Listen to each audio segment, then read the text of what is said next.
Morning students. बेटे आज का हमारा टॉपिक है opening entry. Every firm starts it's new books in the beginning of each year. जब आप पहले एक एंट्री करते थे, बिजनेस स्टार्टेड विद कैश, आप उसकी एंट्री करते थे cash account debit to capital. लेकिन ये जरूरी थोड़ी ना कि हर साल हम कैपिटल लगा के बिजनेस स्टार्ट करें।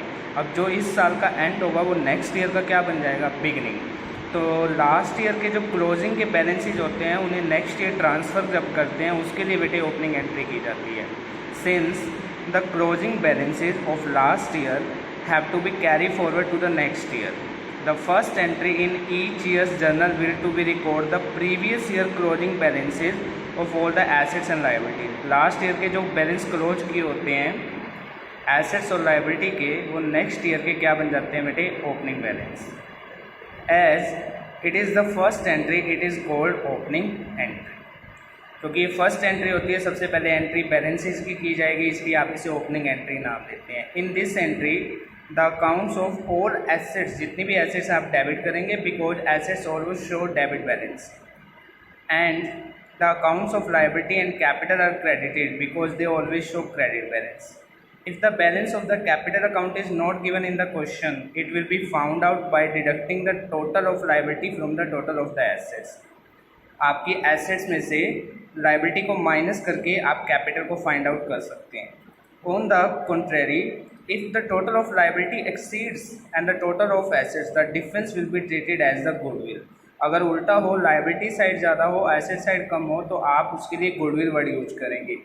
The same will be debited in the opening entry. जैसा कि आपको क्वेश्चन में दे रखा है बेटे,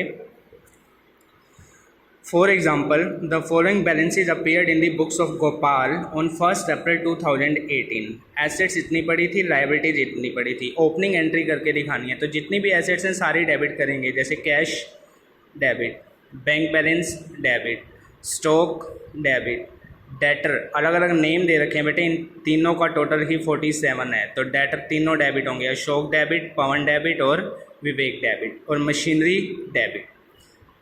लायबिलिटी के अंदर आपको क्रेडिटर दे रखे हैं अलग अलग, इनका टोटल 20 है। तो आप क्रेडिटर को 2 में लिखेंगे, 2 चमनलाल, 2 ओमपाल। और आपको कैपिटल भी क्वेश्चन में मेंशन है, कितनी है, 2 लाख। जब आपको कैपिटल मेंशन है तो नेचुरली बात है आपकी लायबिलिटी साइड का टोटल ज़्यादा आएगा। आपने इनका टोटल किया बेटे तो 220 बनता है, और एसेट साइड का टोटल किया यहाँ तक, मशीनरी आपको गिवन थी क्वेश्चन में 189। तो दोनों का जो गैप है, क्योंकि आपकी लायबिलिटी ज़्यादा है एसेट्स कम है, तो गैप डेबिट में बचेगा, तो उसको आप क्या नाम देंगे, गुडविल। क्वेश्चन में उल्टा भी हो सकता है कि आपकी ये साइड बड़ी आए और ये साइड कम हो और आपको कैपिटल मेंशन नहीं होगी, दैट केस आपकी वो कैपिटल निकलेगी।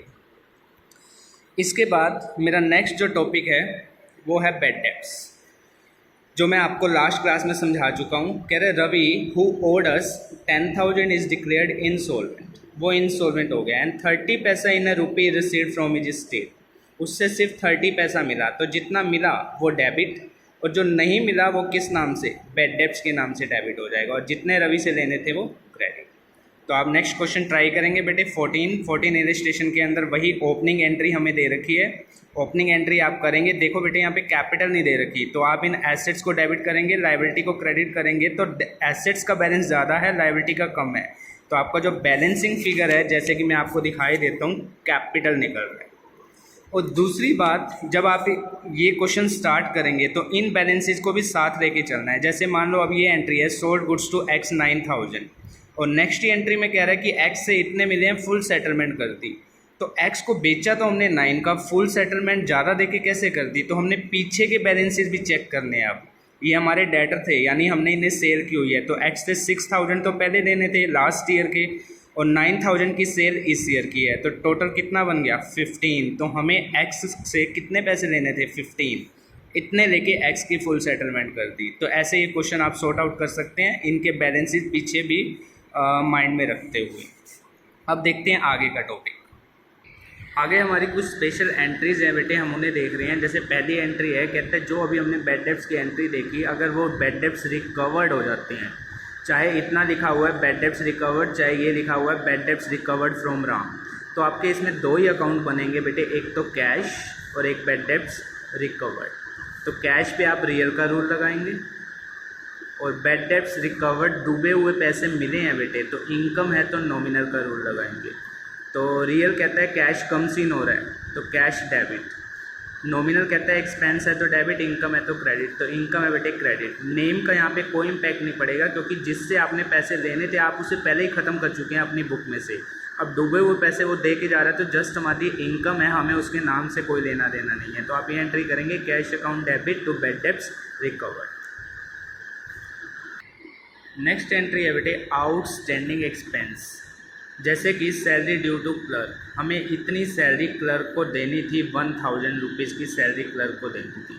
तो इसमें बेटे आपके दो अकाउंट बनते हैं, एक तो सैलरी एक्सपेंडिचर तो है ही हमारा, और एक सैलरी आउटस्टैंडिंग। वैसे तो सैलरी आउटस्टैंडिंग आता है पर्सनल में, लेकिन हम इसे थोड़ा अलग वे से सोचेंगे। इस पे नॉमिनल का रूल लगाएंगे, इस पे लायबिलिटी के अकॉर्डिंग सोचेंगे। नॉमिनल का रूल कहता है अगर ये एक्सपेंस है तो डेबिट करो, इनकम है तो क्रेडिट। अब हमने सैलरी क्लर्क को देनी है लेकिन एक्सपेंस तो है ही, तो दैट्स वाई आप इसे डेबिट करेंगे। और क्योंकि ये आउटस्टैंडिंग है, देना बाकी है, दूसरी तरफ से ये लायबिलिटी भी है, तो लायबिलिटी में मैंने आपको एक रूल समझाया था, अगर लायबिलिटी इंक्रीज़ होगी तो आप क्रेडिट करेंगे, लायबिलिटी डिक्रीज़ होगी तो आप डेबिट करेंगे। अब लायबिलिटी इंक्रीज़ हुई है क्योंकि कल को हमें पैसे देने हैं उसे, तो हम लायबिलिटी को इंक्रीज़ करें या डिक्रीज़, इंक्रीज़, और इंक्रीज़ करने के लिए लायबिलिटी क्या होगी, क्रेडिट। तो आपकी जर्नल एंट्री क्या बनेगी, salary account debit to outstanding salary, तो ये आपकी एंट्री बनी है। नेक्स्ट एंट्री देखते हैं बेटे प्री पेड एक्सपेंस, ऐसा एक्सपेंस जो आपने एडवांस में पे कर दिया, like rent paid in advance. यहाँ पे आपके दो अकाउंट बनेंगे, रेंट और प्री पेड रेंट। तो इन दोनों के साथ हमने ट्रांजैक्शन करके दिखानी है। रेंट तो बेटे आपका आता है नॉमिनल में, लेकिन आप ये देखो आपने रेंट एडवांस में पे किया है तो आपने फालतू में अपनी बुक्स में रेंट को दिखाया हुआ है, तो आपको उस रेंट को कैंसिल करना है। क्योंकि जब आपने रेंट पे किया होगा तो आपने ये एंट्री की होगी, rent account debit to cash, ये एंट्री की होगी।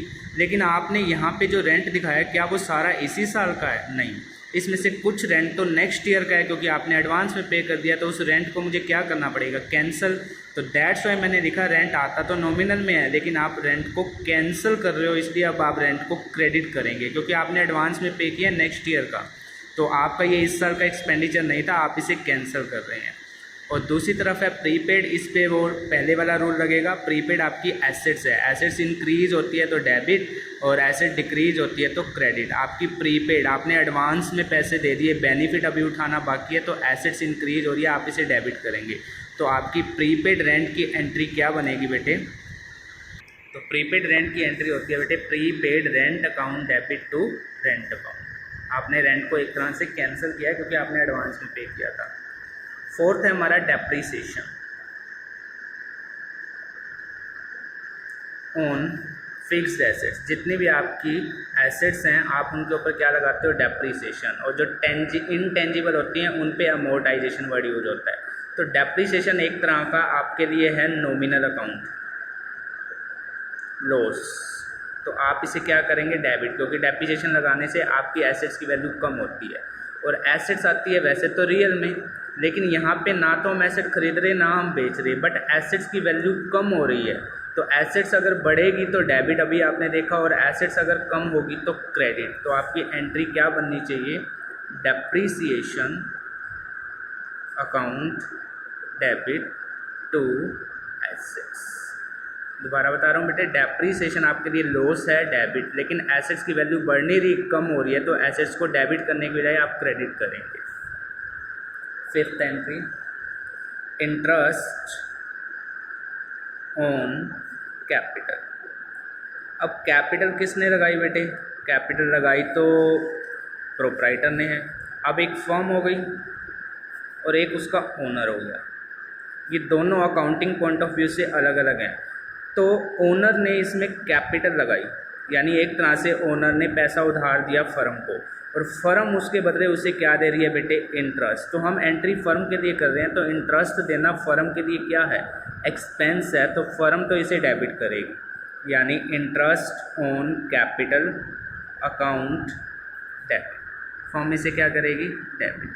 और क्योंकि ये फर्म ओनर को दे रही है तो ओनर को ये कैश में ना देके ओनर की कैपिटल में जोड़ देंगे, उसकी कैपिटल को बढ़ा देंगे। तो एंट्री क्या बनेगी? Capital increase, liability increase to capital account. Same treatment लगभग बनता है इंटरेस्ट ऑन ड्राइंग का, इंटरेस्ट ऑन ड्राइंग सेम इसी के अकॉर्डिंग सोचते हैं।